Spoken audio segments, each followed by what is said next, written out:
គិតទៅខានចេញវីដេអូធ្វើម្ហូបធ្វើអីយូរតាំងពីប្រទេសមានសង្គ្រាមមានអីមកគឺថាអត់បានធ្វើហើយក៏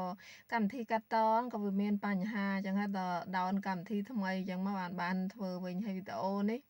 គឺថាតាំងពីភ្ជុំយ៉ាយើងឆាមកសួរយកទៅវត្ត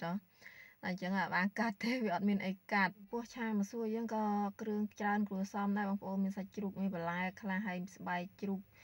ផ្សិតអីហ្នឹងដើមខ្ទឹមដាក់ខ្ទឹមមើមខ្ទឹមបារាំងណាបងប្អូនហើយបើពុះសណ្ដែកនេះវិញគឺថាបានតែថតទេដល់ពេលធ្វើមែនទែនភ្លេចបាត់ហើយមកសួរយើងត្រាំទឹកឲ្យរីកហើយកាត់វាខ្លីៗមកដល់ពេលឆាទៅកុំឲ្យវាជាពាក់ដល់ពេលឆាវិញគឺដាក់ក្នុងឆ្នាំងធំចាបងប្អូនចាផ្ទះខ្ញុំផ្ទះទូចចាបើថាយកមកឆាមកសួរគឺថាដាក់អស់ទេចាឥឡូវនេះយើងដាក់ប្រេងឆាចូលបំពងខ្ទឹមសយើងឲ្យរៀងឡើងឈ្ងុយបន្តិចបាទខ្ញុំចាប់ផ្ដើមដាក់ស្ករក្រហមចូលដើម្បីឲ្យមកសួរយើងគឺថាវារៀងក្រហមទេបងប្អូនកុំឲ្យវាស្លេកពេកចាខ្ជិលឆាស្ករសចំពោះស្ករណាយើងកូរវារៀងឡើងក្រហមឈ្ងុយតិចមកចាឈ្ងុយស្ករហើយនឹងខ្ទឹមយើងហ្នឹងចាំបានដាក់សាច់ជ្រូកចូលសាច់នេះគឺថាខ្ញុំហាន់រៀងច្រាំតិចដើម្បីវារៀងល្អិតតិចអត់ឲ្យវាម៉ត់ទេបងប្អូនចារៀងនៅដុំចាសាច់យើងរៀងឆ្អិនបន្តិចហើយដាក់ទឹកត្រីចូលប៊ីចេងម្សៅស៊ុបរ៉ូឌីហើយក៏អំបិលបន្តិចដែរចាសម្រាប់រសជាតិគឺខ្ញុំដាក់យកឲ្យរៀង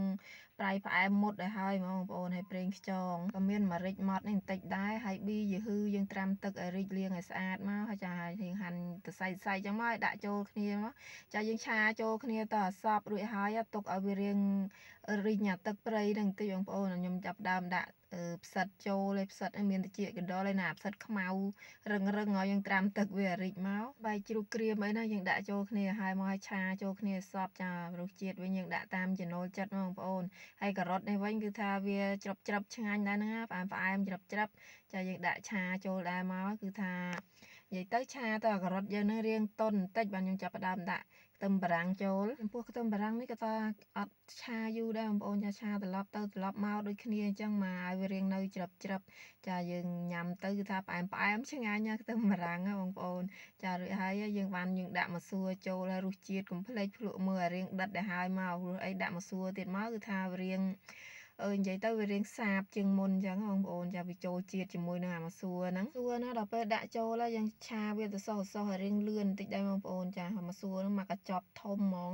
ចា5000ជាងយកអាកញ្ចប់ធំតែខ្ញុំដាក់អាហ្នឹងអត់គ្រប់ចាធ្វើកញ្ចប់ទូចគឺថាអត់គ្រប់ទេចាញ៉ាំព្រោះអីដល់ពេលឆ្អិនណាធ្វើញ៉ាំលេងហើយនិយាយថារសជាតិគេវិញគឺថាអែមហ្មងហ្នឹងតែសើចដែរថ្ងៃនេះឆាមកសួរឆាឡើងហើយដល់ពេលងាកចុះងាកឡើងភ្លេចដាក់ពពុះសណ្ដែកនៅនឹងមកដោយចានិយាយទៅគឺថាអត់បានដាក់ពពុះសណ្ដែកទេបានដាក់តែស្បែកជ្រូកហើយនឹងផ្សិតអីនឹងឯងតែមកសួរយើងសពតុនឆ្អិនល្អហើយដាក់ស្លឹកខ្ទឹមចូលមកបងប្អូនចាស្លឹកខ្ទឹមហ្នឹងដាក់មកគឺថាឡើងឈ្ងុយចាចំពោះរសជាតិហើយក្លិនគេមកគឺថាដាក់មកវាបដូរក្លិនបដូរអីចឹងហ្មងវាឡើងឈ្ងុយចាឈ្ងុយស្លឹកខ្ទឹមឆ្ងាញ់ហើយវីដេអូយើងថ្ងៃនេះគឺមានតែប៉ុណ្្នឹងទេអរគុណច្រើនបាយជម្រាបលាចាបងប្អូនចេះធ្វើនៅចាខ្ញុំធ្វើតែចឹងឯង